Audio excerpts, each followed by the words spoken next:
Bienvenidos a este nuevo repaso de los huesos del cráneo. Ahora nos toca ver el hueso etmoides. El hueso etmoides está ubicado en la parte anterior y media de la base del cráneo, como se puede ver en las imágenes, y para su estudio va a presentar cuatro porciones: una lámina vertical, una lámina horizontal y dos masas laterales. Vamos a proceder a describir las estructuras que nos encontramos en estas porciones.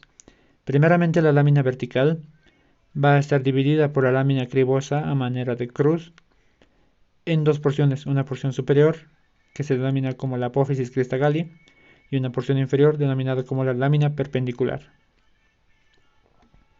La apófisis cristagalli es una estructura de forma triangular que va a presentar dos caras laterales, las cuales son convexas. Así también va a presentar un borde anterior y un borde posterior. El borde anterior va a ser casi vertical y va a articular con el hueso frontal. El borde posterior va a ser oblicuo y además va a presentar un vértice. Este vértice va a ser obtuso y va a prestar inserción a la hoz del cerebro. Un detalle que siempre se pregunta.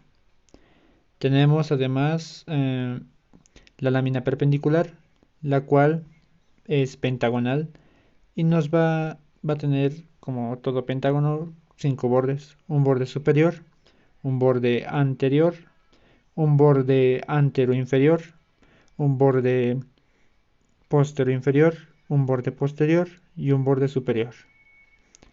En el borde antero inferior vamos a ver que primeramente, más superiormente, va a articular con la espina nasal del hueso frontal, y más inferiormente va a articular con los huesos propios de la nariz. Acá tenemos los huesos propios de la nariz y la espina nasal. El borde antero inferior va a formar parte del tabique óseo articulando con el cartílago septal, o también conocido como el tabique nasal. El borde posterior va a articular, como se puede ver, con el cuerpo del esfenoides. Acá tenemos el esfenoides. Y el borde posterior inferior va a articular con el borde anterior del vomer. Este es el hueso vomer. Bien, pasamos a la lámina horizontal, que también se denomina como la lámina cribosa. Vemos que esta lámina va a estar acribillada por varios orificios y va a estar dividida en dos porciones por esta estructura que ya mencionamos, que se denomina como la apófisis cristagalli. Va a estar dividida en dos porciones, los cuales se denominan como los canales olfatorios. Todo esto sería un canal olfatorio y esto otro canal olfatorio. Estos canales olfatorios van a ser el lugar donde va a descansar el bulbo olfatorio y van a dar paso a los filetes nerviosos del nervio olfatorio, exceptuando dos estructuras, las cuales vamos a mencionar a continuación, las cuales inmediatamente lateral al hueso, a la apófisis cristagalli, nos encontramos con la hendidura etmoidal, por donde va a pasar una prolongación de la dura madre. Lateral a esta hendidura etmoidal tenemos al agujero etmoidal. El agujero etmoidal va a proceder del surco etmoidal anterior y del canal etmoidal anterior. Acá estaría el agujero etmoidal. Viene el surco etmoidal y el canal etmoidal anterior. Pues bien, vamos a proceder para explicar mejor esto con las masas laterales. En las masas laterales nos vamos a encontrar que son estructuras de forma cúbica, es decir, van a presentar seis caras: una cara superior, inferior y dos laterales, así también como una cara anterior y una cara posterior. En la cara superior nos vamos a encontrar primeramente con lo que mencionamos anteriormente, un surco etmoidal. Primeramente nos encontraríamos al canal etmoidal anterior y posteriormente al surco. Entonces marcamos el canal etmoidal, surco etmoidal y el agujero etmoidal para repetir otra vez. Si recordamos el hueso frontal, nos encontrábamos con una estructura que se denominaba como el canal etmoidal anterior y el canal etmoidal posterior del frontal.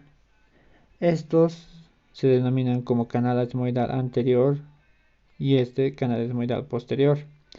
Estos articulado el hueso, el frontal con el etmoides van a dar un conducto, el conducto etmoidal anterior y el conducto etmoidal posterior. Por el conducto etmoidal anterior va a pasar la arteria etmoidal anterior y el nervio etmoidal anterior.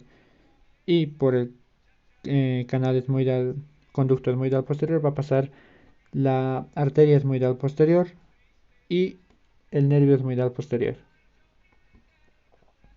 Seguimos con la siguiente cara. La cara anterior va a ser muy irregular y va a tener un corte en bisel. Pues podemos decir que va a articular con la cara medial del hueso lagrimal y con la apófisis frontal del hueso maxilar. Además va a presentar estas semiceldillas que podemos ver como irregularidades ahí, las cuales se van a formar las semiceldillas junto con los huesos respectivos. En la cara inferior, recordemos que estábamos hablando de una estructura que es cúbica, algo así, un cubo. En la cara inferior nos vamos a encontrar que es igualmente de irregular, va a articular con la cara nasal del maxilar, va a articular también con la carilla etmoidal de la apófisis orbitaria del palatino, esto lo desarrollaremos mejor en el palatino, y va a presentar las celdillas etmoidales, las cuales van a articular con los huesos propios. Después tenemos la cara posterior, la cual sería esta de acá, la cual va a articular casi en toda su extensión con el cuerpo del esfenoides y va a completar con celdillas que va a presentar esta cara, las celdillas del cuerpo del esfenoides. Tenemos la cara lateral, la cual es de forma cuadrilátera, es casi vertical y se va a denominar como una lámina orbitaria o antiguamente lámina papirácea, esto debido a que presenta una estructura muy lisa. Por último tenemos la cara medial, la cual es la más extensa, más importante. La cara medial va a desprender primeramente estas estructuras óseas a manera de turbinas, cornetes o conchas, esos son sus nombres. El cornete etmoidal superior y los cornetes etmoidales medios. Existe un cornete etmoidal inferior, el cual es un hueso propio.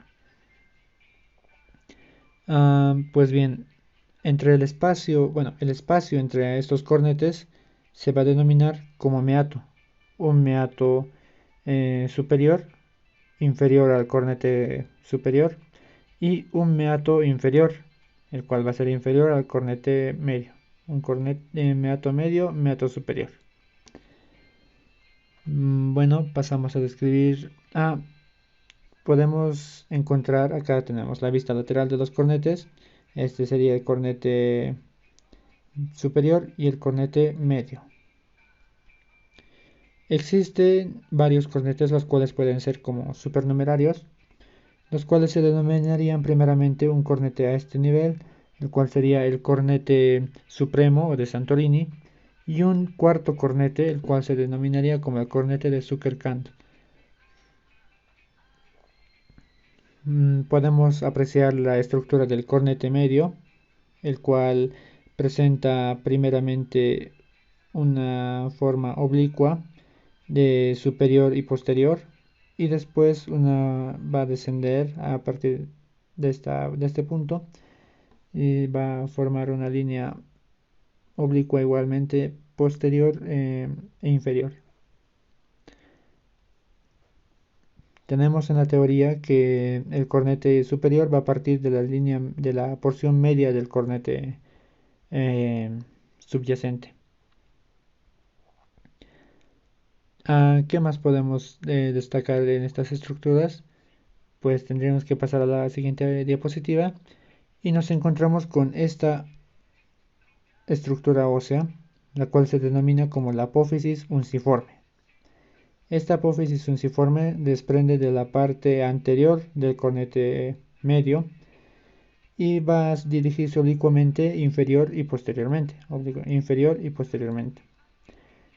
Va a tener dos ramificaciones, las cuales serían primeramente esta ramificación inferior, la cual va a articular con el hueso, con el cornete inferior, específicamente con la apófisis etmoidal del cornete inferior, y esta otra ramificación, la cual va a cubrir el hiato maxilar, la cual esta a su vez se va a ramificar en una rama superior, la cual va a llegar a la bula etmoidal, que ahora pasaremos a describir, y una posterior, la cual va a articular con el hueso palatino. Esta estructura que acabamos de mencionar, la bula etmoidal, parte de la pared lateral del meato medio, es decir, de la cara medial de las masas laterales, va a partir de ahí.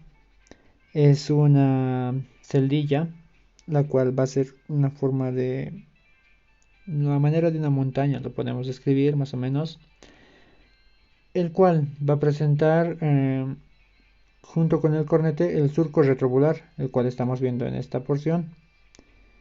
Un surco retrobular va a ser a manera de una excavación.